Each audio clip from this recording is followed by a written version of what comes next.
सलाम जय ख्रिस्त सर्व ख्रिस्ती प्रीतीमध्ये सर्व माझे व्ह्यूअर्सला सर्व माझे प्रियजनांनो तुम्ही कसे आहात? सर्व बरे आहेत ना? माझा विश्वास आहे की परमेश्वर तुम्हाला सांभाळत आहे, जसा तो मला सांभाळत आहे.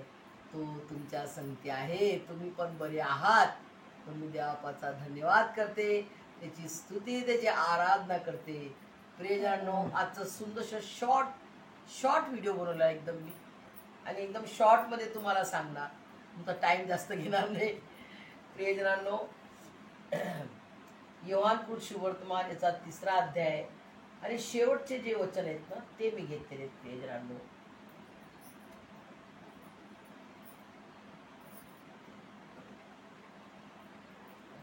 जो त्याच्यावर विश्वास ठेवतो त्याच्यावर न्याय निवाडाचा प्रसंग येत नाही.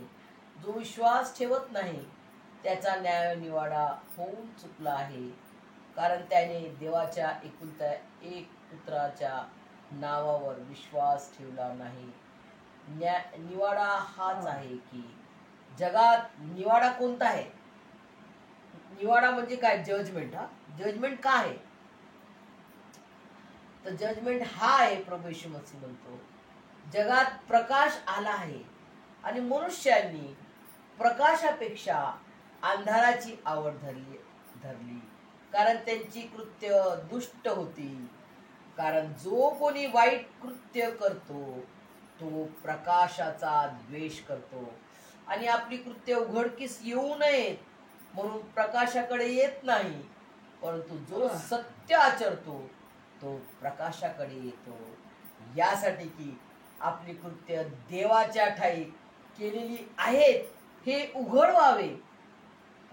किती क्लिअर आणि किती स्पष्ट परमेश्वर बोलतो बघा.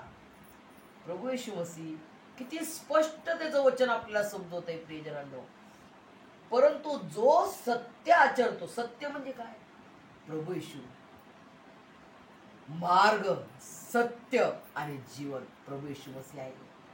तो जो सत्य आचरतो म्हणजे प्रभू येशू मसीहला आचरतो, प्रभू येशूचं आचरण करतो, प्रभू येशूची आज्ञा पालन करतो, त्याच्यावर विश्वास ठेवतो, तो प्रकाशाकडे येतो ना.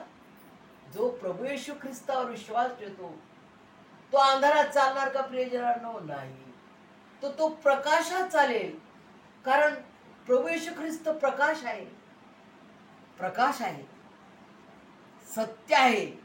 सत्य जो आचरतो, सत्य म्हणजे काय? प्रभू येशू मसीहला आचरण करतो, प्रभू येशू ख्रिस्ताच्या आज्ञाला आचरतो, त्याच्या आज्ञाच्या अनुसार तो चालतो, त्याला आचरण म्हणतात. प्रियजनांनो, सत्य आचरतो, परंतु जो सत्य आचरतो तो प्रकाशाकडे येतो. प्रकाश कोण आहे? प्रभू येशू मसीह. मी जगाचा प्रकाश आहे. प्रभू येशू मसीह म्हणतात, मी जगाचा प्रकाश आहे. प्रभू येशू मसीह म्हणतात, मी जगाचा प्रकाश आहे. आणि जो प्रकाशाकडे येतो तो अंधाराचे कार्य करणार का? मुळीच करणार नाही. तो वाईट, कारण जो कोणी वाईट कृत्य करतो तो प्रकाशाचा द्वेष करतो आणि आपली कृत्य उघडकीस येऊ नयेत म्हणून प्रकाशाकडे येत नाही. आणि प्रकाश काय? प्रभू येशू मसीह. जे अंधाराचे काम करतात, जसे दुष्ट लोक. दुष्ट कोण आहे? खूप दुष्टाईनं वागणे, आई वडिलांची आज्ञाने पालन करत आजचे पिढीचे लेकर कोणी असो, घराघरात तुम्ही जाऊन एकदा व्हिजिट घ्या. प्रत्येक पालक म्हणणार, माझा मुलगा, माझी मुलगी मोबाईल पाहते. त्यांना आई वडिलांसाठी बोलायला समय नाही. मम्मी कशी दिसते तुमचे वडील कसे दिसतात पाहायला समय नाही. काय पाहतात? टीव्ही नाही तर मोबाईल, बोट चालूच.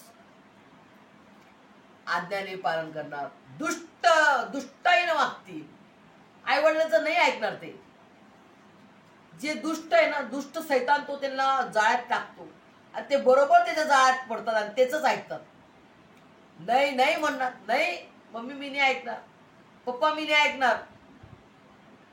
मला आता बायबल रिडिंग नाही करायची, मला आता अभ्यास नाही करायचा आहे, मला आता गेम खेळायचा, बस मला गेम आणि टीव्ही, गेम नाही तर मला टीव्ही दे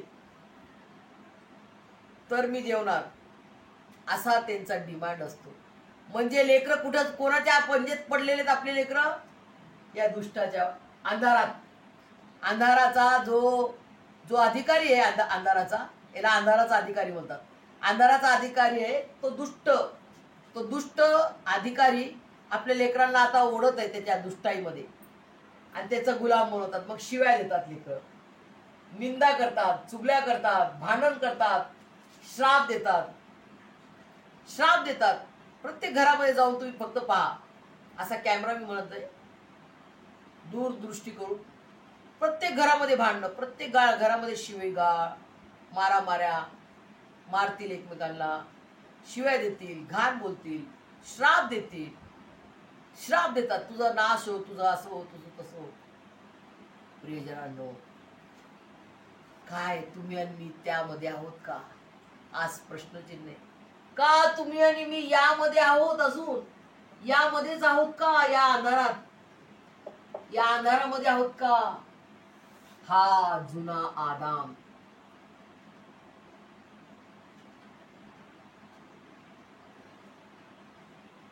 ज्याच्यामुळे आपण झालो गुलाम,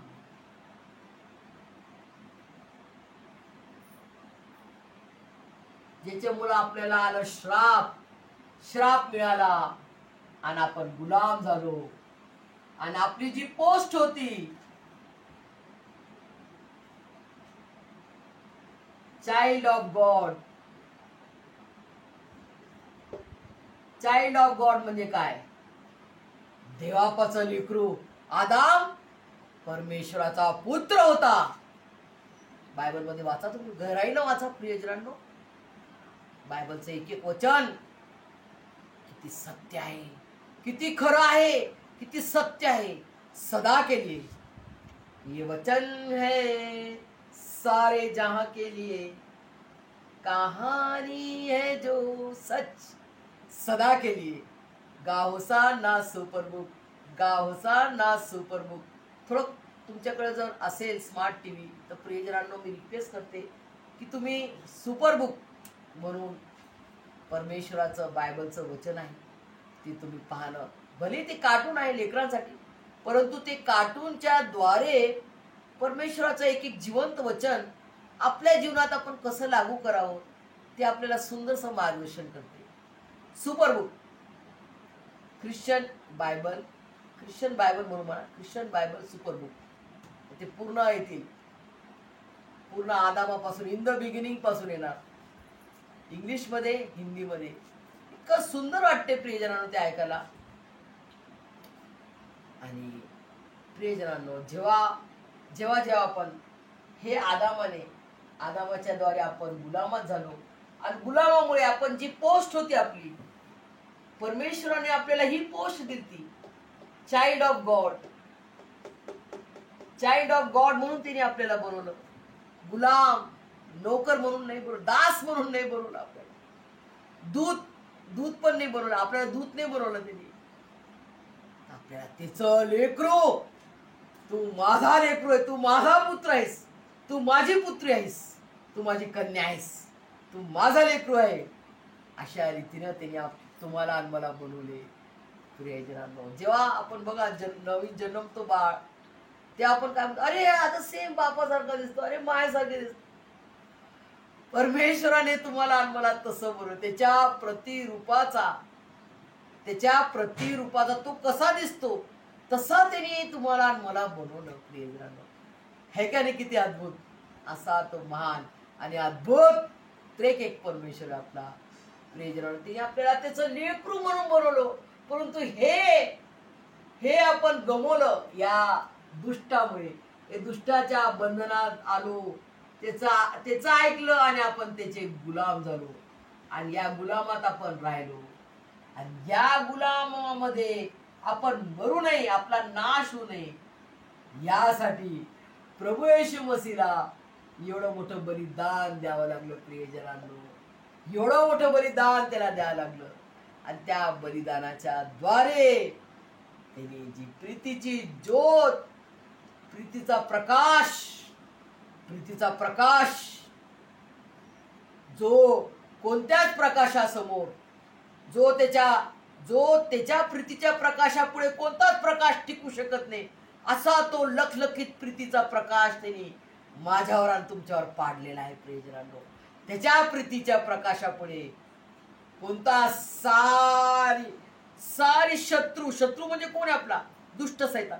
सारे शत्रुओं के सामर्थ्य पण त्यांनी तुम्हाला आणि मला अधिकार दिलेला आहे. कोणता शत्रू, कोणता दुष्ट सैतान आपल्याला काहीच करू शकत नाही, असा टच नाही करू शकत. आपण म्हणतो ना, आपल्या लेकराला कोणी मारलं, माझ्या लेकराला फक्त तू टच करून दाखव, म्हणतो ना आपण, माझ्या मुलाला फक्त तू टच करून दाखव, मी काय करते बघ. तुम्ही आणि मी जेव्हा एवढे पापी, कमजोर, दुष्ट असताना आपल्या लेकराला आपण असं करतो, परमेश्वर काय म्हणतो, जर त्यांनी जो कोणी असेल, सारी शत्रू किती आपल्याला शिव्या शाप देतील लोक, देऊ द्या प्रियजनांना, त्याचा आनंद करा, आनंद म्हणा, आनंद मानूया. कारण माझ्या गुरुने माझ्यासाठी जे केलेलं आहे, माझ्या परमेश्वराने माझ्यासाठी काय केलेलं आहे ते मला माहिती आहे. तो मला ओळखतो, तो मला ओळखतो आणि मी त्याला ओळखते. माझी मेंढरे माझे ऐकतात आणि मला ओळखतात, आणि मी त्यांना ओळखतो आणि ते मला ओळखतात, असं देवाचं वचन आहे. प्रियजनांनो, प्रभू येशू मसीह आपला खरा उत्तम मेंढपाळ आहे आणि आपण त्याची मेंढ आहोत. तर त्याची वाणी ऐकणारे आपल्याला कान पाहिजे. कान आहे ना, दुष्टाकडे नाही. दुष्ट म्हणतो भांडण कर, वाईट बोल, भांडण कर, परंतु आपले कान कोणाकडे ऐकायचे? चांगलं बोल, आशीर्वाद दे. त्यांनी वाईट केलं, त्यांनी तुला शिव्या दिल्या, त्यांनी तुला श्राप दिले, मारलं तरी काय म्हणायचं? माझा प्रभू येशू मसीह तुला क्षमा करो, कारण तू काय करतेस तुला नाही माहित. म्हणून माझा परमेश्वर तुला आशीर्वाद देऊ, आशीर्वादच द्या त्यांना. प्रियजनांनो, हे जेव्हा आपण प्रभू येशू मसीहच्या प्रकाशात येतो, त्याच्या प्रीतीच्या प्रकाशात जेव्हा येतो, तेव्हा आपण खरं बोलणार, चांगले काम करणार आणि समेट करणार. जिथं भांडण आहे, भांडू नका, शांतीनं, आपण शांतीने समेट करू. काय पाहिजे तुला? तुमची काय इच्छा आहे, तुमची काय इच्छा आहे, चला तडजोड करू, आपण एकमेकाला समजून घेऊ. तुला हे पाहिजे का बेटा, तू हे घे, तू खुश होऊन जा. जसं अब्राहमाने कसं केलं, तुला कोणती जागा पाहिजे? तू उजवीकडे जातो तर मी डावीकडे जाणार, तू डावीकडे जातो मी उजवीकडे जाणार. पण आपल्याला शांतीने आपलं जे नातं आहे ते आपण नातं नाही तोडायचं, आपल्याला शांतीनं प्रीतीनं राहायचंय. कारण हे नातं परमेश्वराने दिलेलं आहे. प्रियजनांनो, आज पुष्कळच्या घरात काय म्हणतात, माझी बहीण तशी आहे ना, माझा भाऊ तसा आहे ना, मी आता संबंध नाही ठेवणार, बस खतम, नाही पाहिजे संबंध. असं नका म्हणू प्रियजनांनो, असं नका म्हणू. हे मनुष्याने दिलेला संबंध नाहीये. मी असं सोचायचे, मी पण सोचायचे बरं, जेव्हा मी प्रभू येशू मसीहला पूर्णपणे नव्हतं ओळखलं त्यावेळेस मी अशी म्हणायची. परंतु आज मी त्याला ओळखलेलं आहे, तर माझ्यात काय बदल आलाय प्रियजनांनो, ते मी तुम्हाला शेअर करू इच्छिते. तेव्हा मला समजलं की समेट करणे, शांतीने जगणे, आणि जे मला श्राप देतात त्यांना मला आशीर्वादच द्यायचा आहे, आशीर्वादच द्यायचा आहे. प्रियजनांनो, हा बदल माझ्यात आला केव्हा? जेव्हा प्रभू येशू मसीह मला मिळाला, त्याच्या प्रीतीचा प्रकाश माझ्यावर पडला, तेव्हा मी त्याचं आचरण करायला लागले. प्रियजनांनो, हे मी तुम्हाला, ही माझी साक्ष आहे. प्रियजनांनो, परमेश्वराने माझ्या जीवनात असं बदल आणलेला आहे. जेव्हा तुम्ही हे अनुभव कराल तर तुम्ही म्हणा, अरे बापरे, आज मी देखील, मला जे श्राप देतात, माझ्यावर जे थुकतात, त्याला म्हणा बाबा थैंक यू, क्योंकि मेरा जो गुरु था उसके आंख में भी थूका है. तो तुम जो कर रहे हो कुछ नया बात नहीं है, वो तो तुम करना ही है. मुझे, मला तुम्ही थुकणारच, कारण माझ्या गुरुच्या अंगावर थुकलेले आहेत लोक, तर तुम्ही थुकणार, तर याचा मला आनंद आहे. तेव्हाच मी येशूचं लेकरू होणार ना. आणि तेव्हा मी तुला सहन करून म्हणेल की हे पित्या, यांची क्षमा कर, कारण हे काय करत आहे, यांना कळत नाही. आणि जर कळलं असतं तर यांनी केलं असतं का? असं नाही. म्हणून हे माझ्या स्वर्गीय पित्या यांची क्षमा कर. हे काय करतात त्यांना कळत नाही. हे आपल्यामध्ये चेंज प्रभू येशू मसीह आपल्यामध्ये आल्यानंतर त्याचा प्रीतीचा प्रकाशाच्या द्वारे हे सर्व आपल्याला मिळते. हे सर्व आपण करू शकतो. खरे बोलणार, आपण चांगलं करणार, समेट करणार, शांती करणार आणि आशीर्वाद देणार सर्वांना. प्रियजनांनो, हे सर्व समजण्यास परमेश्वर तुम्हाला मला त्याच्या स्वर्गीय आशीर्वादाने भरभरून काढो. आमेन.